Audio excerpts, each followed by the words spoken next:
Not too long ago, I used to sleep with my bedroom door open, but I don't anymore.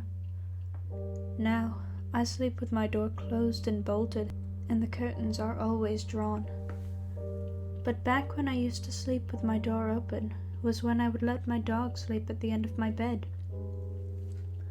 My dog's name is Duke. He's a Rottweiler.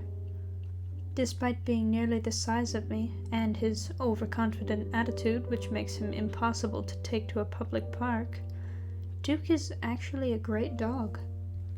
He would play fetch, stand by the door when I answered it, and at night he would sleep at the end of my bed. Or, should I say, he would sleep on my feet and prevent me from getting up during the night. But I didn't mind. It was nice having him there. Like I said, he's a good dog. Unlike my neighbor's lab, who was notorious for digging up my yard during the day and barking all night. I would often call my neighbor during the night, threatening to call the police on him if he didn't bring their dog inside. And he was usually pretty cool about it, saying that he had just forgotten or something like that. But one night changed that.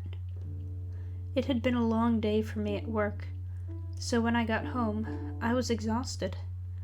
I let Duke outside, cooked a simple dinner of hot dogs and a salad. Then I took a long hot shower and got ready for bed.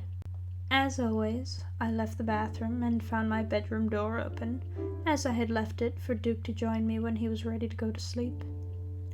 I crawled under the covers and turned off my lamp, leaving the room pitch black. Not too long after, I heard Duke's paws trotting across the floor toward the bed. With a leap, he scrambled up onto my bed and laid across my feet. He was quiet for a while, and Duke was, as far as I could tell, asleep. And then it started. The neighbor must have let his dog outside again and left him out, because it started barking wildly. Barking, barking, barking. After half an hour, I just couldn't take it anymore.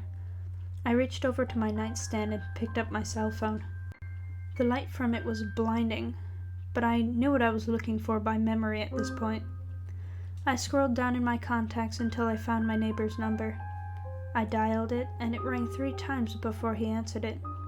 With a half-hearted chuckle, I informed him that he had forgotten to let his dog inside again. But he was confused.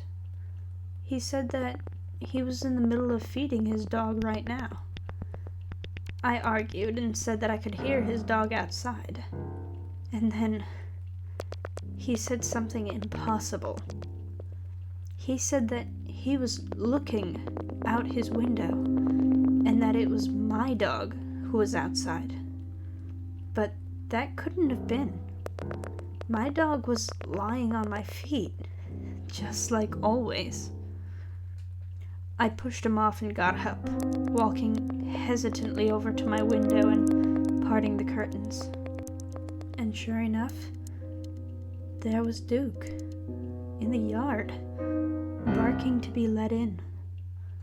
I hadn't let him back in. I didn't bother to turn around to see what was lying at the end of my bed. I just ran. I never found out what it was that had been at the end of my bed. It doesn't matter, because I am never sleeping with my door open again.